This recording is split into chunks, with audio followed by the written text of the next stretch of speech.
Alrighty, hello everyone. Welcome back to another video. So today's video is gonna be very different than what I normally do. I just figured we'd sit here, we'd chat, and yeah, I just figured we would chat. I have a couple of bullet points that I want to make sure not word for word, but so I don't miss any point that I had wanted to say. So if you see me look over here, that's what I'm doing. Welcome back to my channel, and I figured today we would just chat a little bit about singleness, living at home when you're older, and all those fun things, all those fun things. I don't know, I felt it on my heart that this was something I need to chat about, needed to just speak to you guys, to anyone listening who needs maybe some encouragement or just reassurance that they're not alone in their season, because I know it can feel like that sometimes, especially when it comes to singleness, especially the older you get and you see everyone around you just either finding someone, getting married, starting their families, and it can kind of seem like, you're not there, you're all stuck. Pop in here for a quick, not a disclaimer, but kind of I ramble a lot, and I just, don't want anyone to feel like I am attacking people who are single or people who are not single.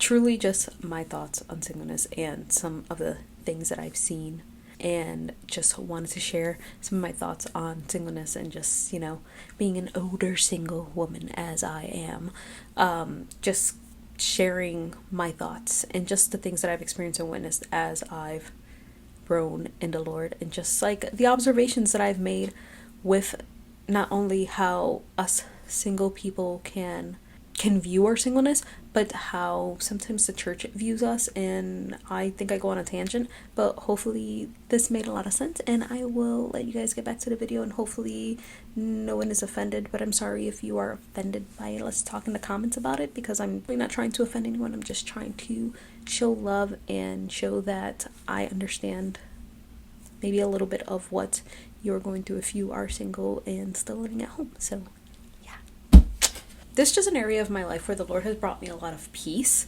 And I think sometimes people confuse contentment or peace with a lack of desire, or I don't know. I just think sometimes it can be confusing to see someone that is not, I think it can be confusing to some people to see a single Christian person that is happy or content in their singleness, not necessarily lacking in desire for marriage and all that stuff, but I think so often we see so many people, specifically women, that are just so torn and broken over being single, not being married, not having a family, not having that person. It becomes an idol. It becomes, I don't know, it just becomes the way the church sees singles,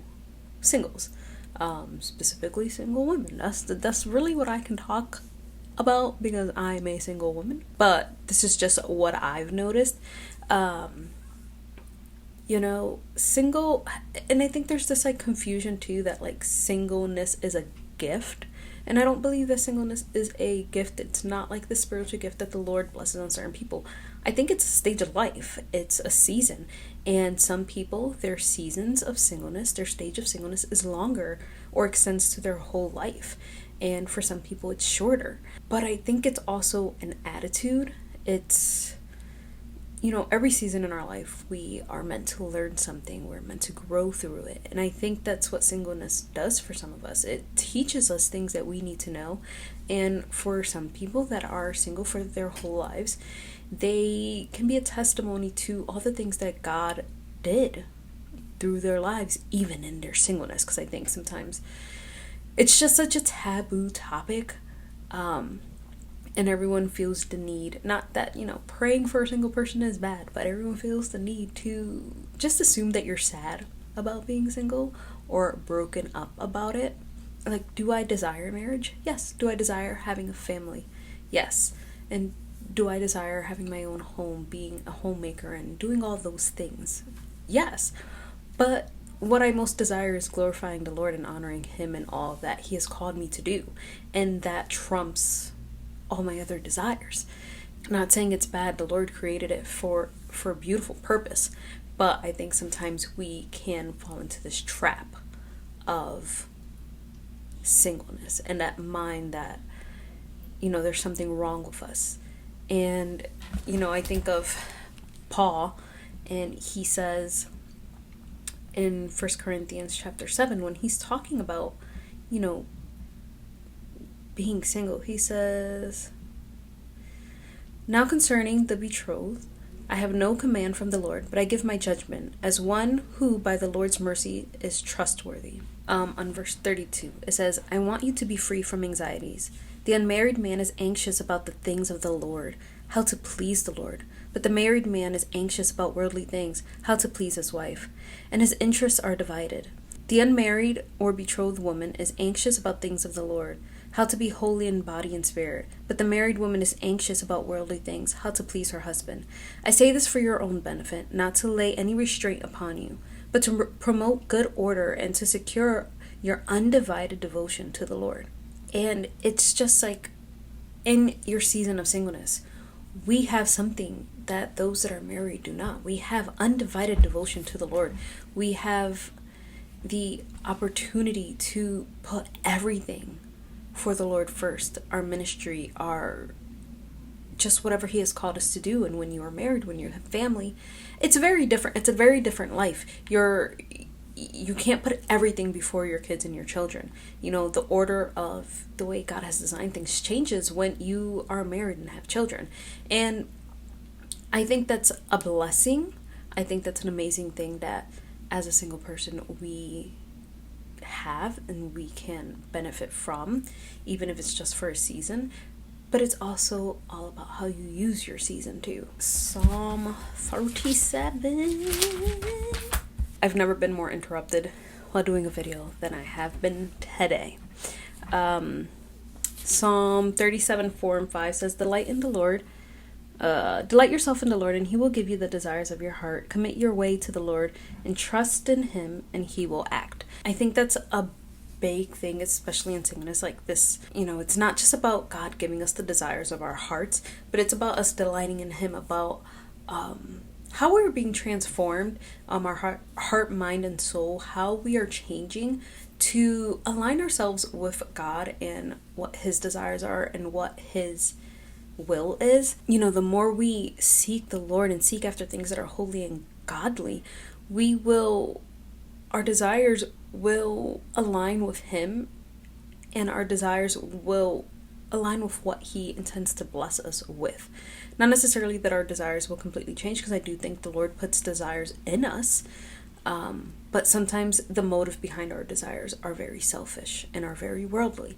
I think sometimes when we do desire marriage, when we do desire, a family, or to be a mom, or to have all those things, I think sometimes if we're not careful, it can very much turn into an idol and something we put before God.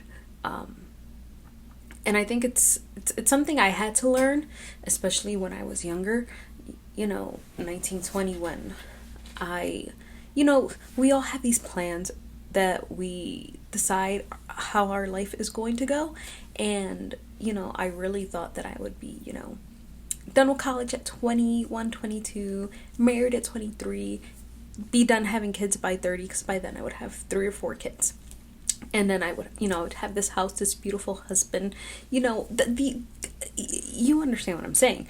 But, that wasn't God's plan. And I think it's funny, because looking back to how I was when I was 20 years old, I wouldn't have survived in marriage. No one would have survived that marriage. I was so selfish, so broken, so messy, and so immature in the Lord that things would have gone wrong. Sometimes we focus so much on the things that we want. We forget to live in the present. We forget to live in the now, and how we can serve God now, and how we can glorify Him now, and the blessing that our free time is now. Right now, my singleness looks like serving at church, serving in all the spots where Maybe they need help or they just need more support. It looks like unfortunately, living with my parents and being under submission to them, and just, navigating what it does mean to be under the authority of my parents while I live here, and how that grows me as a person, and how that will prepare me to one day be submissive to a husband. It looks like learning how to manage my life in a way that will prepare me for a new season, whether that's marriage, whether that's moving out on my own. It's aligning my things. That looks like managing my finances, learning how to manage a home. Yes, I'm in my mom's home, but that doesn't mean I don't cook or clean or help with food shopping and help with the things that need to get done here. Establishing spiritual habits, reading my Bible daily, praying, learning to turn to God first when I'm struggling, when there are issues coming up, trials of life, understanding how to take care of God's temple, being healthy, and exercising and doing all the things that I don't like to do, but get harder as you move on to your next season. Another season of life could be extremely busy, but if you have those habits, it makes things easier. And just like learning how to set up boundaries, I think, and just like talking, being vulnerable, and doing all those things, those are all important no matter where you end up, whether you end up married or you move out. Learning to set boundaries are very important. Learning to have good relations with people, friends and family and church people, and just learning how to navigate relationships and communication is so important. And those are things that I can learn now, and learn to ground myself in the Lord and His Word and in faith before I enter into marriage. I don't know if you guys have heard that saying where so many people, when their lives are going well, they tend to kind of forget God.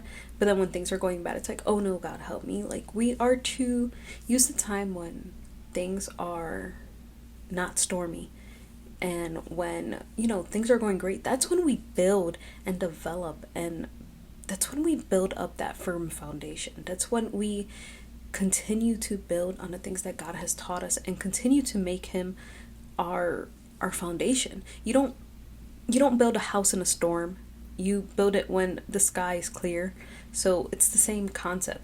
We should be building and creating those habits that we need, so that way God will be our number one. He is the first person we turn to, so we can have peace during tribulation and joy, and just rejoice in all the things that are happening in our lives. And rejoice in all the things that are happening in our lives. We need to establish that now while things are good and easy, and so that way when things are hard, we know how to handle them. Matthew 7:24 and 25 says, "Everyone who hears these words of mine and does them will be like a wise man who built his house on the rocks. And the rain fell, and the floods came, and the winds blew and beat on the house, but it did not fall, because it had been founded on the rock." And that is life. If we're not building our foundation and all those spiritual habits on the Lord now, before the storm hits, when the storm hits, we're going to come crumbling down. It is going to hit us, it is going to destroy us, and it's going to defeat us. And that is not okay. That is not what we should be wanting over our lives. And I think another part of singleness that I think us as the single person can forget is that we have to surrender all to Christ. That includes the things that we want. I want a husband, I want a family, but I also want to surrender my desires to God. And He can either bless me or use me as a testimony to others of what faith looks like, even when you don't get what you want. I hear a lot of times people, they get upset if people ask them, oh, what happens if God doesn't give you this? Or what happens if this happens? And it's not necessarily what you want. People are like, don't speak that over me. But I think it's a valid question. Like, what am I going to do if I don't have a husband? Or if God chooses to keep me single for the next 20 years? I'm going to rely on the Lord. I think so many times it's like, you need to be willing to give up everything to follow God. And He will either bless you here on earth, or He'll bless you in eternity. And that's kind of like where I'm at. and I'm okay with it, because it's taken a long time to be okay with it. I think that's the hard part that people don't understand, because I was listening to a podcast, and they were like, we're impatient, and it's so true. We are impatient people.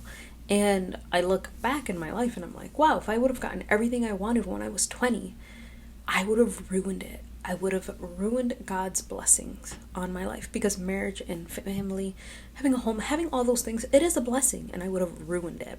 And I think sometimes people forget that sometimes God's answer to prayer, God's answers to your desires are no. And what are you going to do when those answers are no? My prayer to God is that I always be faithful to him and do his will, whether it's what I wanted or not.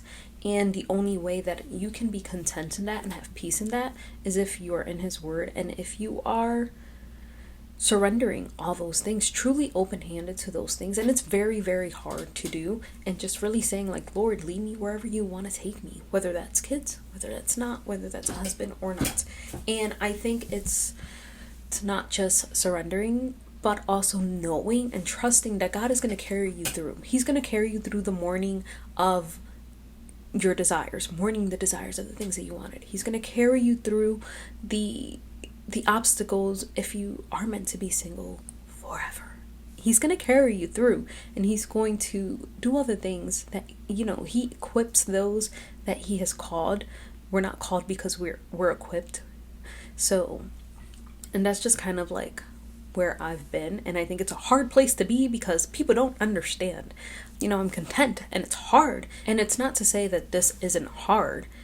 It is hard. It's hard to see like all your friends get married or have kids, siblings start to get married, cousins, family, things like that. And it's hard to think, Lord, why is not my time? But it's also like, I'm not perfect. I'm not going to be perfect in my waiting. There are going to be days where I'm sad and stuff, but I know that the Lord's timing is everything. I know that his will is what I desire. Psalm 3:5. Well, I really should have marked all these verses. We are flipping back and forth. We all know Proverbs 3:5. Trust in the Lord with all your heart, and do not lean on your own understanding. In all your ways acknowledge him, and he will make straight your paths. Proverbs 3:5 and 6. I don't know what I was saying before.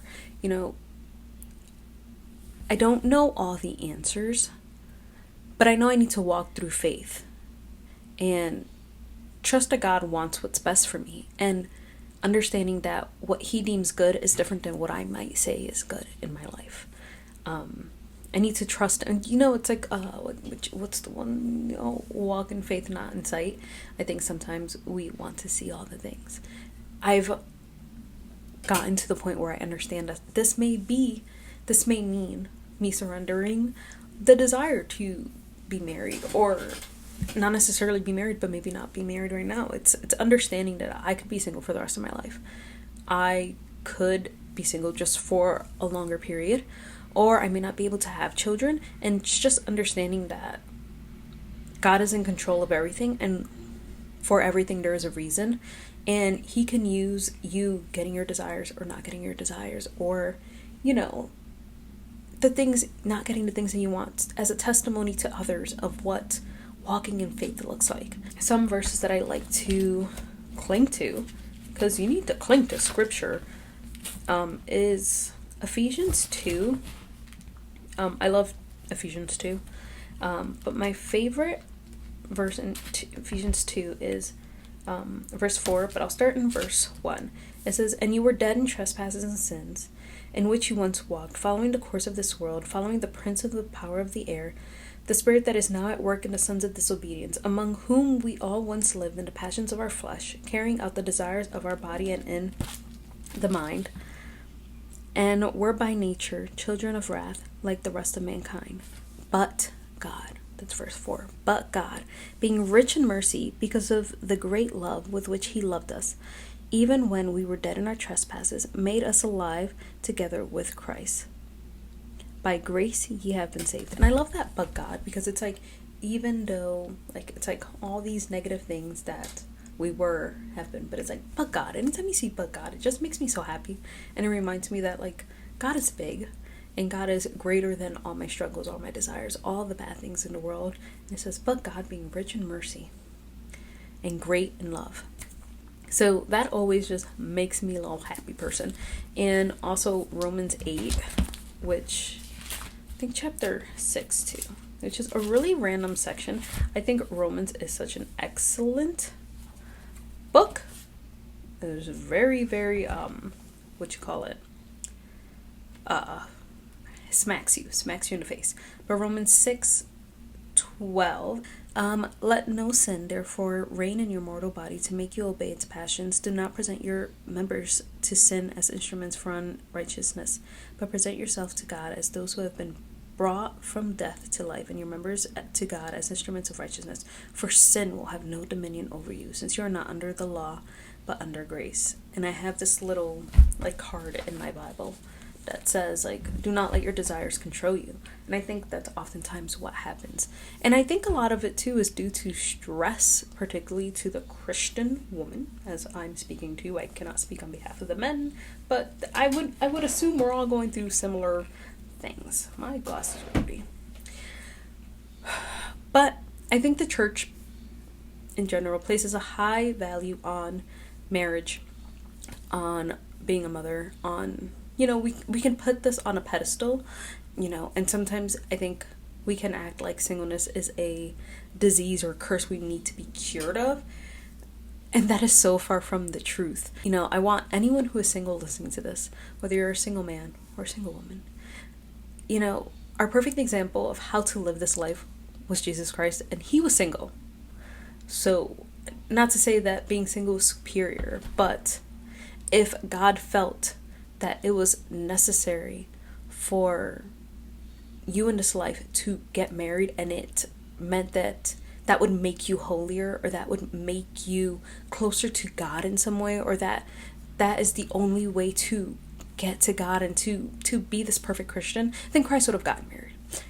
But he did not. Yes, marriage is a beautiful example of Christ in the church and that relation, but it's not everything. God is everything. Christ is everything. Living our lives to glorify and honor the Lord is everything. Spreading his word and his truth and his love to those who do not know it is everything. And I think sometimes the church can forget this. Marriage is not everything. It's not going to solve all your problems. It's two broken people coming together as one. People with you're someone with your own burdens, your own struggles, your own issues of life, and you're coming together with another person to make one. It doesn't mean that your struggles disappear. It means now you have someone else to work, hopefully, through those struggles with.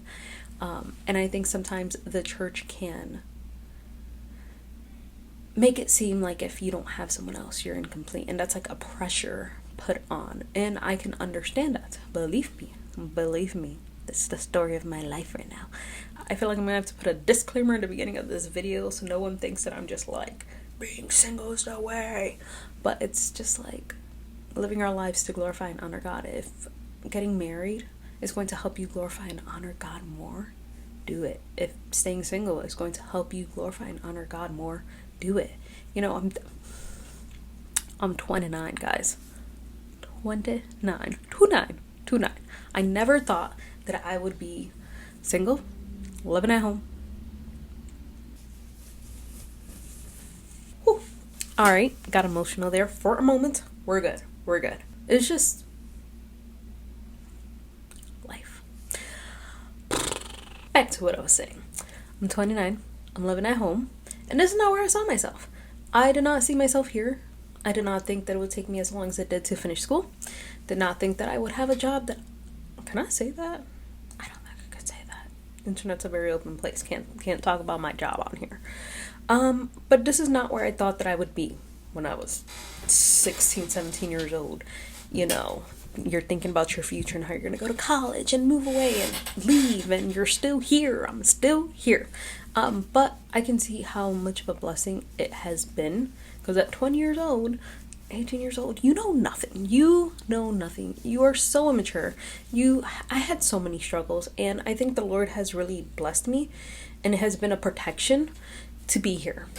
It has not been perfect, but I've grown so much. And I think if I would have moved, if I would have well, one, I would have been struggling with the way prices are nowadays, but I don't think I would have grown as much in the Lord as I have, because if I would have left, the people that have influenced my life wouldn't be in my life, and really wouldn't have been able to instill so much wisdom and knowledge.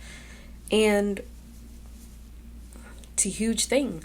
I think sometimes, with singleness and with living at home, it's a completely different type of adulting as someone who may be single and not living at home. That I've noticed with the way that sometimes you can get treated, or people can look at you, and it's been very interesting navigating life like this. But also sometimes I think people don't realize how old I am, and that also has to play a part with it. But I will say, if you're in a similar situation, it's hard. It's hard. And sometimes it can feel like you're stuck in life, or your life is on pause. It's a really weird phase. Like, I'm in a really weird phase in my life right now where I'm single, still living at home. It can feel like life's on pause, but I'm also in this phase where I'm like, in God's timing. So it's just a weird thing that not many people can actually say they understand. Some of my notes here is just going off, and this is like a whole different, I think the topic of living at home can be a whole different topic by itself, for sure, because I think it's a weird phase of life, very weird phase of life, not necessarily in a bad way. I just think they forget that you're an adult because you live at home. It's very interesting, it's just something I've always noticed. I think also, especially when it comes back to singleness, let's bring it full circle. Especially being an older single person. Not that I'm so old, but I'm not 21 looking for my soulmate or anything. There's this aspect of loneliness too, and I think only the Lord can truly fill that, because if you're lonely now, you can still be lonely in marriage. But it's something that the Lord has just shown me that He needs to fill that void before anyone else can ever fill that void. But also, especially living at home, being older, God has shown me that He has given me the tools to move, to do something, to make a wave, and that's what I need to do, however that looks like. And I think sometimes we can fall into the trap that things are going to fall into our lap, things are going to be very clear, but sometimes God, He wants to bless us, but we need to move. We need to move. And that's kind of like where I'm feeling here. And I think sometimes that can be really hard, especially in singleness. I do think that there's how do I want to phrase this? We all know spiritual warfare is real, that the enemy is against us, and this is a spiritual battle.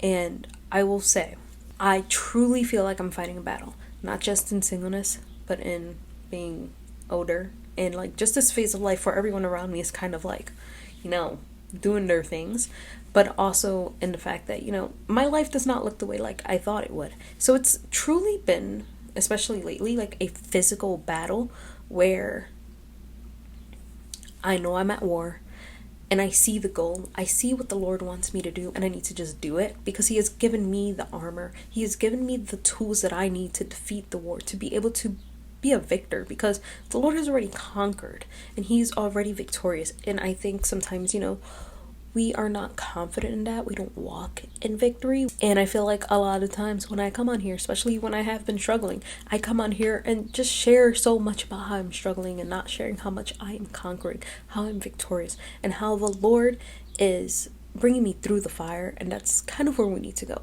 I think being single, there is truly a different type of spiritual warfare that goes on. He is attacking and confusing us single people into thinking this time is ours, and this time is not ours. It's the Lord's. It's His, for what did it say? Undivided devotion to the Lord, as Paul says. And I think that is where we lose the battle.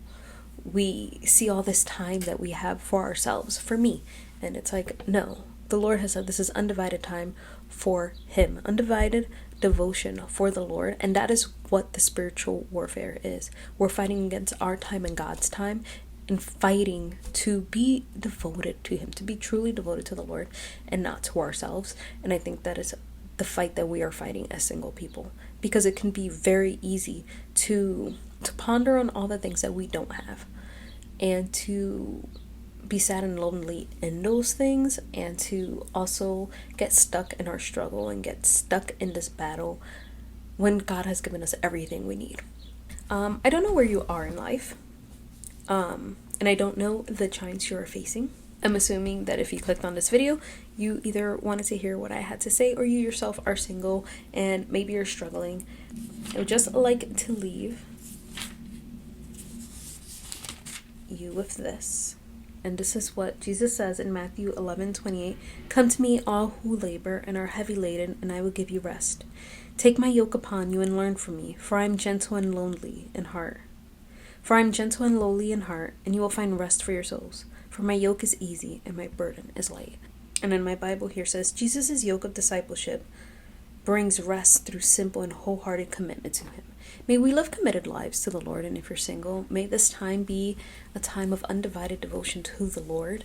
And, there's nothing wrong with wanting your desires and praying for those things and preparing your life for those things, but do not put them before the Lord. I really hope this whole video made tons of sense, because I went on many rabbit trails, and yeah, I hope you guys enjoyed this video, and I will see you guys in my next one.